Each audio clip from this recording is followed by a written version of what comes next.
Hello बच्चों, आज हम पढ़ेंगे क्लास 10th का रेस्पिरेशन टॉपिक। इससे पहले हम डाइजेशन कंप्लीट कर चुके हैं। डाइजेशन इन ह्यूमन बींग्स हमने कंप्लीट पढ़ लिया है। आज हम शुरू करेंगे रेस्पिरेशन। देखो, दो टर्म्स आती हैं बच्चों, एक तो आती है रेस्पिरेशन और दूसरी आती है बच्चों ब्रीदिंग। मोस्टली इसमें कन्फ्यूज़न रहता ही है, मुझे भी बहुत रहता था। देखो, रेस्पिरेशन और ब्रीदिंग होता क्या है बच्चों, इन दोनों को कंफ्यूज करने की ज़रूरत नहीं है, ये दोनों एक नहीं है। ब्रीदिंग इज सिंपली इनहेल करते हैं ऑक्सीजन को और एक्सहेल करते हैं हम किसको, कार्बन डाइऑक्साइड को। सिंपली हम क्या कर रहे हैं, ऑक्सीजन अंदर ले रहे हैं, कार्बन डाइऑक्साइड को बाहर छोड़ रहे हैं। ये प्रोसेस है हमारा सिंपल ब्रीदिंग प्रोसेस। ठीक है, सिर्फ inhalation of oxygen and exhalation of CO2 is known as breathing.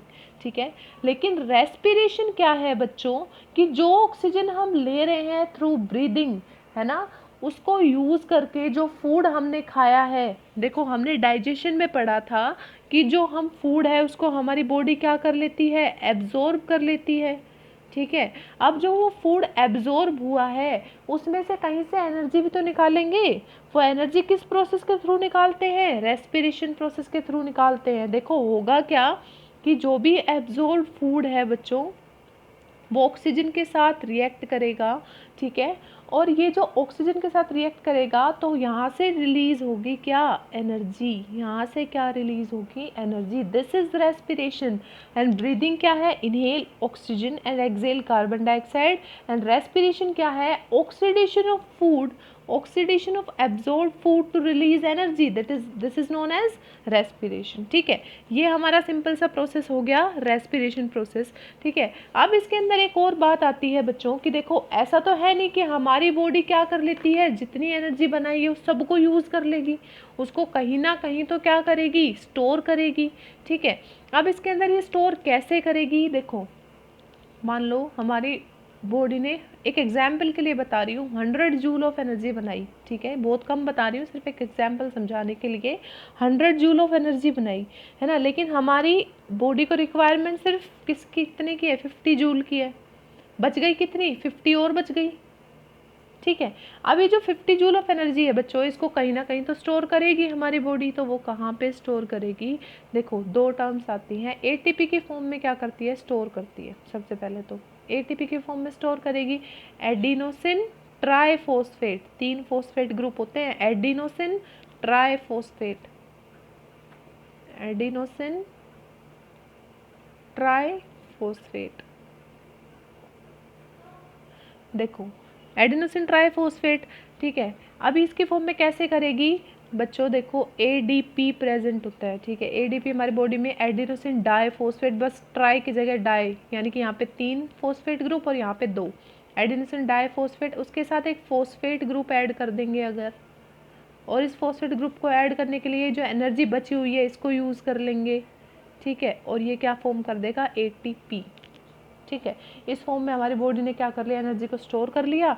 अब होगा क्या कि जब हमारी बॉडी सेल्स को दोबारा एनर्जी की रिक्वायरमेंट पड़ेगी, मान लो हमने बहुत सारा काम कर लिया, ठीक है, हम थक गए, तो हमें दोबारा एनर्जी की रिक्वायरमेंट है। तो वो दोबारा एनर्जी कहाँ से मिलेगी हमें, वो कहाँ से मिलेगी कि ये जो एटीपी है बच्चों, ये ब्रेक हो जाएगा दोबारा से किस में, एडीपी प्लस फॉस्फेट, और रिलीज़ कर देगा क्या, यानी कि यही रिएक्शन बैकवर्ड डायरेक्शन में चली जाएगी, रिलीज़ कर देगा एनर्जी। और इस एनर्जी को हमारी बॉडी क्या कर लेगी, यूज़ कर लेगी। ठीक है, यहाँ तक आ गई ये बात समझ में सभी बच्चों को। ठीक है, अब टाइप ऑफ रेस्पिरेशन की अगर हम बात करें, टाइप ऑफ रेस्पिरेशन में आता है बच्चों, 2 टाइप होते हैं, एरोबिक रेस्पिरेशन और दूसरा एनएरोबिक रेस्पिरेशन।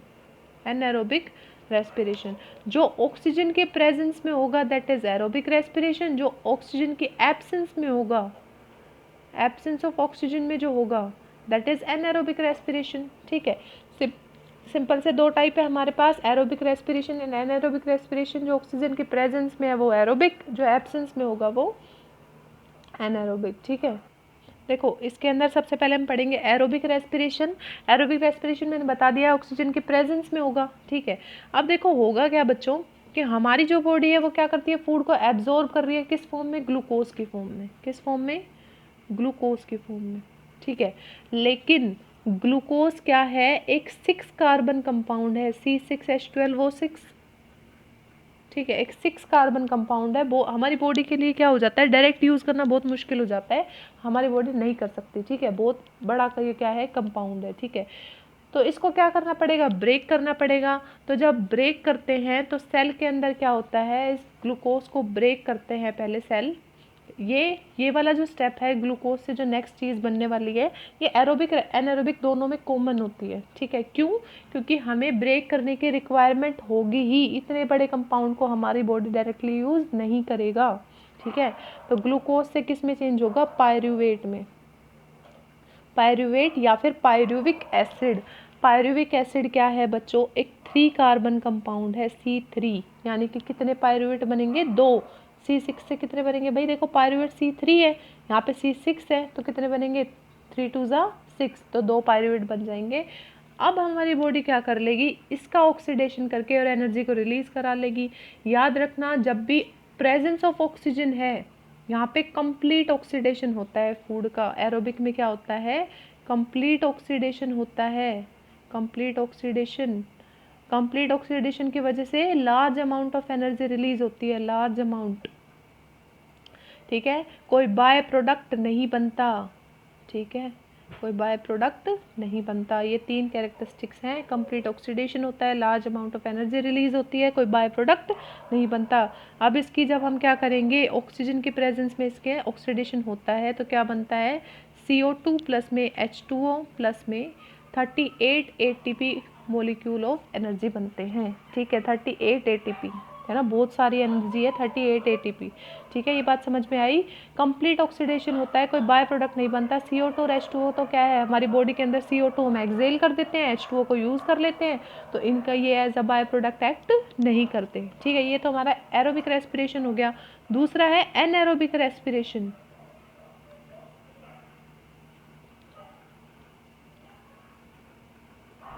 जो कि किस में हो रहा है, एब्सेंस में, एब्सेंस ऑफ ऑक्सीजन में। अब एब्सेंस ऑफ ऑक्सीजन में होने की वजह से क्या होगा बच्चों, इनकम्प्लीट ऑक्सीडेशन होगा, incomplete oxidation plus less amount of energy, ठीक है, और बाय प्रोडक्ट भी बनेंगे, ठीक है। एनारोबिक रेस्पिरेशन में क्या होगा, इनकम्प्लीट ऑक्सीडेशन ऑफ फूड होगा, less amount of energy release होगी, और दूसरा बाय प्रोडक्ट भी बनेगी। जैसे कि मैंने आपको बताया, ये स्टेप तो कॉमन होता है कि ग्लूकोज से पायरूवेट बन रहा है, ये स्टेप तो कॉमन है। इसके बाद क्या हो रहा है, इन एब्सेंस ऑफ ऑक्सीजन अगर क्या कर रही है, जैसे ईस्ट के केस में होता है ऐसा, फर्मेंटेशन ऑफ ईस्ट होता है ना, उसमें होता है ना। इसमें क्या हो रही है, absence of oxygen, oxygen present नहीं है, तो इस केस में क्या होगा, क्या क्या बाय प्रोडक्ट बन रहा है, इथेनॉल।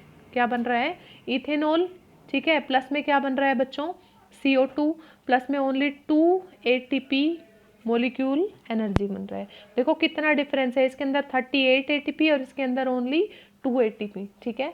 और इसके अंदर एक केस आ जाता है, एनारोबिक का ही केस है वो, ठीक है। उसके अंदर क्या होता है कि ड्यूरिंग, जब हम ह्यूमन बींग्स के अंदर क्या होता है, वैसे तो नॉर्मली एरोबिक रेस्पिरेशन होता है हमारे अंदर, लेकिन क्या करते हैं, जब हम हैवी एक्सरसाइज करते हैं, बहुत ही ज़्यादा हैवी एक्सरसाइज हमने कर ली, तो आप लोगों ने कभी फील किया होगा कि ड्यूरिंग हैवी एक्सरसाइज हमारी जो मसल्स है वो फटीग फील करती है, यानी कि जो हमारी मांसपेशियाँ हैं उनमें दर्द होता है, ठीक है। ऐसा क्यों होता है बच्चों, क्योंकि वैसे तो हमारे अंदर एरोबिक रेस्पिरेशन हो रहा है, लेकिन क्या कर रही है, उस टाइम पे हमारी बॉडी बहुत ज़्यादा एक्टिव है, बहुत ज़्यादा एनर्जी को यूज़ कर रही है, तो उस टाइम पे ऑक्सीजन की, है ना, हम क्या करते हैं, बहुत फास्ट ब्रीदिंग करते हैं, तो उस टाइम पे क्या होता है, ऑक्सीजन की कमी आ जाती है, ठीक है। और ऑक्सीजन की कमी की वजह से मसल्स के अंदर एनारोबिक रेस्पिरेशन होता है। देखो होगा क्या, वही ग्लूकोज, पायरूवेट, और क्या हो गया भाई, अब मतलब जो अमाउंट ऑफ ऑक्सीजन है, अमाउंट ऑफ ऑक्सीजन क्या हो गई, बहुत ही ज़्यादा डिक्रीज हो गई।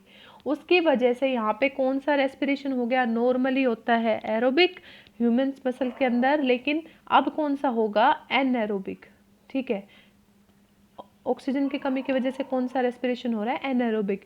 उसकी वजह से वहाँ पे एक बाय प्रोडक्ट बन जाता है बच्चों, लैक्टिक एसिड। क्या बनता है, लैक्टिक एसिड प्लस में 2 ATP एनर्जी, यानी कि वहाँ पे एनर्जी भी क्या हो जाती है, बहुत ज़्यादा कम प्लस में एक बाय प्रोडक्ट बनता है जो हम मसल्स के अंदर फटीग फील करते हैं, वो किसकी वजह से होता है, इसी लैक्टिक एसिड की वजह से होता है।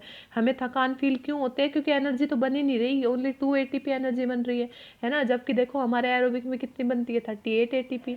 तो ये 3 केस है बच्चों रेस्पिरेशन के, एरोबिक, एनएरोबिक और एक स्पेशल केस है किसका, एनएरोबिक, जब हमारी मसल्स के अंदर होता है, जब हम हैवी एक्सरसाइज करते हैं, ठीक है।